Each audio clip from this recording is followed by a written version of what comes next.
Thank you, Deputy Speaker. I rise today to speak on the Gambling Taxation Bill 2023. And the member for Frankston, I thank you for your support over there in me rising to speak about this bill.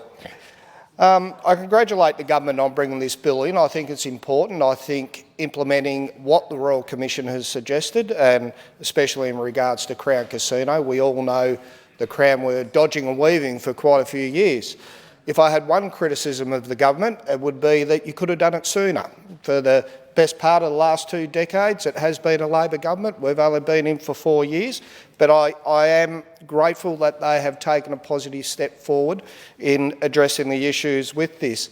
And it was interesting, I was listening to the member of Hastings talk earlier about his mate who had a gambling problem, and I have a lot of friends that also They like a punt, and there's nothing wrong with that. But I do feel, you know, I used to be captain at the Warragul Country Club, and we have a pokey venue there, and quite often I'll walk through the venue. I'm not a punter myself. I don't use pokies. I find them extremely boring and brain-numbing.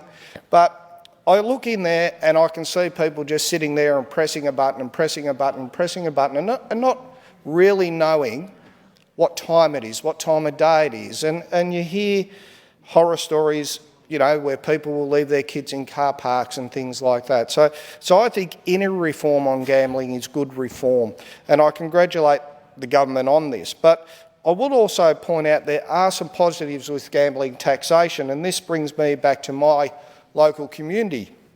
The two pokie venues in my community, being the Warragul Country Club and the Warragul Downtowner, are regulated every year to give money back to the local community through pokie revenue. And I think it's about $100,000 a year. I could be wrong. Now, many of you probably don't know, but through the election campaign last year and being elected, I've actually been working on 4 units for homeless women in our area. We have, in my district, we have about 500 homeless people every night, and quite often older women are the most vulnerable. They can be, and this is for women over 55, because they may not have anywhere to go. They may not have that parent left at home. And so the community has got behind this project for homeless women, and I would say to date we are nearly pushing in community donations over $300,000 to get this project completed for vulnerable people. And this brings me back to the Warragul Country Club and the Warragul Downtowner. They got together, and every year they've got to give support, and between the 2 venues they donated $6,000 to this project, and that will hopefully pay for the air conditioning and heating units that are required in the project. So the gambling taxation is not a bad thing, and I think in this instance the government has done the right thing. It does bring us in line with New South Wales, which will give consistency across the 2 states. But I suppose where I get really concerned is the support for gambling addicts. And I think everyone in this chamber would know someone that just cannot control themselves when it comes to gambling.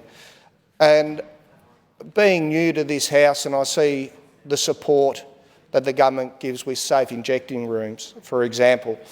I don't know if I see that level of support for gambling addicts. And I'd actually like the government to go a little bit further with that, because we do know that addiction is a problem. We know that a lot of people cannot control their addiction. It's almost, you could nearly call it a disease. And I would like the government to go further with this. I know they're trying, and I know they're pushing forward on reforms, but I think gambling addiction along with drug addiction are probably 2 of our most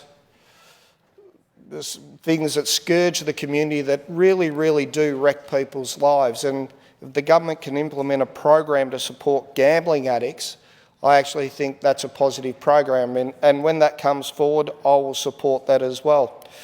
Look, it's a 5% rise in the taxation, 4% back to the industry and 1% in consolidated revenue, which I think will end up back in the industry anyway. And the industry does need support. It does employ a lot of people. It has a lot of positive impacts on our economy through employment and people going to Flemington, you know, having a race day out, that's fine.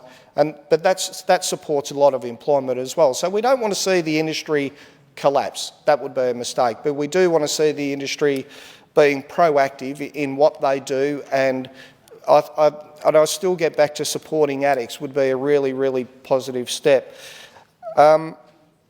When we talk about gambling, and we don't want to hang people out to dry just because they have a punt. I mean, when you go back to, you know, the World Wars, we're playing 2-up.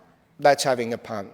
And there's nothing wrong with that. But we do have to really bring people back to make them aware that you don't want this to control your life. And I have, as the member for Hastings, I have had close people where gambling has destroyed their life.